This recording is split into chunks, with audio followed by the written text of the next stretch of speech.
Hey guys welcome to your own channel mix max. आज हम फिर से करेंगे 7 MCQs a day keeps FMG FOMO away. Date 11 है आज। क्वेश्चन 1 देखते हैं। Patient underwent surgery for varicose vein. तो वेरिकोज वेन अगर हम डायग्राम देखते हैं सबसे पहले, ये वेरिकोज वेन होती है एनलार्ज ट्विस्टेड वेन्स। मेनली होती हैं इंक्रीज ब्लड प्रेशर की वजह से होती हैं, एज की वजह से हो सकती है, pregnancy, overweight, obesity and repeated sitting standing for long times. ये वेरिकोज वेन्स ट्विस्टेड वेन्स, इसका डायग्राम है। देखते हैं। Which of the following nerves is damaged. Sural nerve damage है, सुपरफिशियल पेरोनियल नर्व डैमेज है, डीप पेरोनियल नर्व डैमेज है, saphenous nerve damage है। The patient complains of sensory loss, complains of sensory on the medial, loss of sensory on the medial aspect of the leg and foot. तो इसका answer होगा स्फेनोस when. स्यूरल nerve के बारे में जानते हैं। स्यूरल नर्व करती है सप्लाई ये posterior lateral side of the leg and the foot. ये स्यूरल नर्व है। और अगर हम देखेंगे दूसरों की superficial peroneal nerve supply sensation to the dorsum of the foot and lateral lower leg. Superficial peroneal nerve ये अपने आ गई, ये डोर्सम ऑफ द फुट यहाँ पे सप्लाई करती है। और डीप पेरोनियल नर्व के देखते हैं, तो it is supply sensation to the space between the first and second toes, primary motor function for foot dorsiflexion. ठीक है। क्वेश्चन नंबर 2 देखते हैं। Which of the following laboratory test is use to diagnose rotavirus diarrhoea. Option A है antigen detection in stool sample, antigen detection in blood, antigen antibody detection in serum, light microscopy of stool specimen. Easy question है। इसका answer होगा antigen detection in stool sample. Diarrhoea मतलब watery stools. और rota virus के बारे में जानते हैं थोड़ा। Rotavirus most common cause of diarrhoeal disease among the infants and young children. Virus transmit कैसे होता है? फीकल ओरल रूट से। फीकल ओरल रूट के बारे में जानते हैं। वो रूट जहाँ पे transmission via the faeces of infected person to the mouth of a susceptible individual. ये रोटा वायरस का रफ डायग्राम ही है। आरएनए इनसाइट वगैरह देख सकते हैं आप। नेक्स्ट क्वेश्चन पे मूव करते हैं। Question number 3। A boy presented with a fever and chills, rapid test was positive for specific antigen HRP2। Which of the following species of plasmodium is most likely positive agent. तो खुद सोचिएगा। इसका answer होगा plasmodium falciparum. Plasmodium एक parasitic microbe है।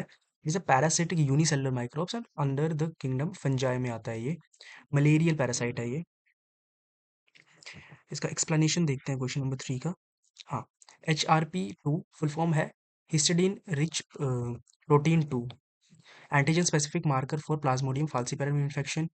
और बाकियों की भी देखते हैं। फाल्सीमोरम plasmodium malariae causes a more chronic mild form of malaria, but HRP2 जो हिस्टिडिन रिच प्रोटीन है is not specific in this species malaria में। वाइवैक्स वाइवैक्स के लिए detected by RDTs, it is usually identified by detecting PLDH Plasmodium lactate dehydrogen Aldo और aldolase rather than HRP2।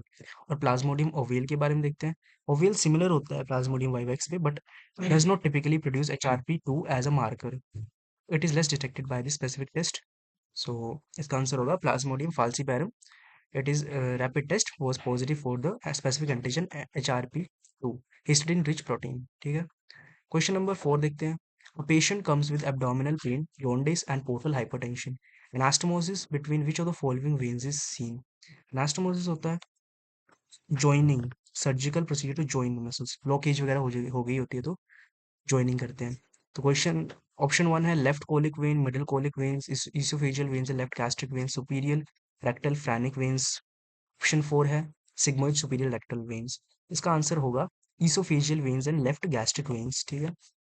Patient को abdominal pain है अपने, portal hypertension है, jaundice है, anastomosis between which of the veins is seen, तो oesophageal and left gastric veins. देखते हैं। ये डायग्राम है। ये oesophageal branches of left gastric when. इसको पोज करके आप खुद पढ़ सकते हैं। थोड़ा सा रिमेम्बरेंस भी है एनाटॉमी में। क्वेश्चन नंबर 5 देखते हैं।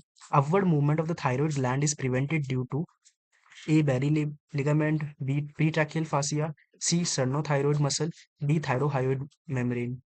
इसका आंसर होगा प्रीट्रैकियल फासिया। हम बैरी लिगामेंट के बारे में जानते हैं। प्रीट्रैकियल फासिया इसका आंसर है। बैरीज लिगामेंट का ये डायग्राम है। और ये अपना बैरीज लिगामेंट है, ये जो व्हाइटिश में है। बैरीज लिगामेंट के बारे में जानते हैं। जो बैरीज लिगामेंट है dense condensation of pretracheal vascular fascia, attach करता है thyroid to cricotracheal structures posterior में। ठीक है।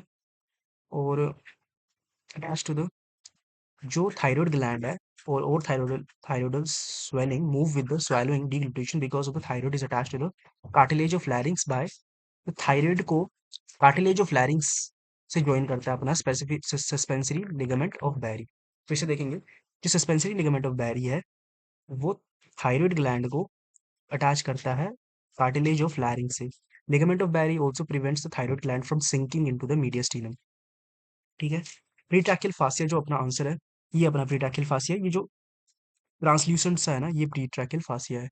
ये layer of the cervical fascia in front of the neck attaches to the hyoid bone above और एक्सटेंड डाउन करता है thorax में blends with the fibrous pericardium below. जो प्रीट्रैकियल फासिया अपना है वो इनक्लोज करेगा थायराइड ग्लैंड को, पैराथायराइड ग्लैंड को, ट्रैकिया और ईसोफेगस। ठीक है। तो इसका फिर से देखेंगे इस क्वेश्चन को, upward movement of the thyroid gland is prevented due to pretracheal fascia. ठीक है, बैरीज लिगामेंट के बारे में हमने जान लिया। Question number 6, Wolffian duct remnant in female is A pouch of Douglas, uterovesical pouch, C Gartner's cyst and D broad ligament. तो इसका आंसर होगा गार्टनस सिस्ट। इसका एक्सप्लेनेशन जानते हैं।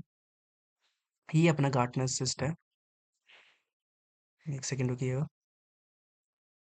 ये अपना गार्टनस सिस्ट है। जो अपना गार्टनस सिस्ट है incorrectly refer to as vaginal inclusion cyst. Cyst होता है फ्लूइड फील्ड और pus filled sac are most common benign cystic lesions of the vagina. तो इसको पोज करके आप खुद पढ़ सकते हैं। जो गार्टनर डक्ट है, cyst develop on the side walls of the vagina। ठीक है। The Gartner duct is present while a baby is developing in the womb। However, the most often disappears after birth। तो birth के बाद ये disappear हो जाता है।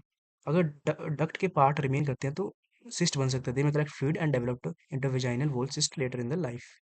ठीक है। तो इसका आंसर एक बार फिर से देखेंगे। The Wolffian duct remnant in female, Gartner cyst बोलते हैं अदर नेम। क्वेश्चन नंबर 7 देखेंगे, इजी क्वेश्चन है। Nerve supply of extra ocular muscles is constituted by all except. Extra ocular muscles के बारे में अगर देखें तो एक्स्ट्रा ऑक्यूलर मसल मतलब आउटसाइड आर आई बॉल। तो जो nerve supply extra ocular muscles की is constituted by all except ophthalmic nerve, oculomotor nerve, C trochlear nerve, abducent nerve. तो it's a easy question. Ophthalmic nerve है जो कि branch है trigeminal nerve की, ये नहीं करती है nerve supply extra ocular muscles की। से एक्सप्लेनेशन देखते हैं। ये एक्स्ट्रा ऑक्यूलर मसल्स है, सुपीरियर रेक्टस आ गया, सुपीरियर ओब्लिक आ गया, medial rectus, lateral rectus. Ophthalmic nerve इसका आंसर है लेटरल रेक्टस। जो है, जो अपना ये लेटरल रेक्टस है, ये अपने को पता है कि एब्ड्यूसेंस नर्व जो सिक्स्थ क्रेनियल नर्व है उससे सप्लाइड है। और जो क्रेनियल नर्व नंबर 4 है, प्रोचलियर नर्व, वो सप्लाई करती है सुपीरियर रेक्टस को। ठीक है। और जो बाकी सारी जो नर्व्स हैं, सुपीरियर रेक्टस और लेटरल रेक्टस को छोड़ के बाकी सारी नर्व्स ओक्यूलो ओक्यूलोमोटर नर्व से सप्लाइड है, superior oblique, medial rectus, internal oblique and inferior rectus. और जो ऑफ्थैल्मिक का बेसिकली फंक्शन है, ये जो ब्रांच है, ये 3 ब्रांचेस है ट्राइजेमिनल नर्व की। ये सेंसरी फंक्शन है, सेंसरी इनर्वेशन प्रोवाइड करती है फोरहेड को, आईज को, आई को, कंजंक्टिवा को, पाल्पेब्रल फिशर को। बेसिकली सेंसरी फंक्शन है। क्वेश्चन के पे फिर से आते हैं। Nerve supply of extra ocular muscles, तो ऑक्यूलोमोटर नर्व तो करती है, ट्रोचलियर नर्व भी करती है, अब्ड्यूसेंस नर्व भी करती है। ऑफ्थैल्मिक नर्व जो है अपनी, वो नहीं करती है। वो सेंसरी सप्लाईज है, एक्स्ट्रा ऑक्यूलर मसल्स से उसका कोई लेना देना नहीं है। ठीक है। तो हमारे 7 एमसीक्यूज कंप्लीट हुए। Thank you.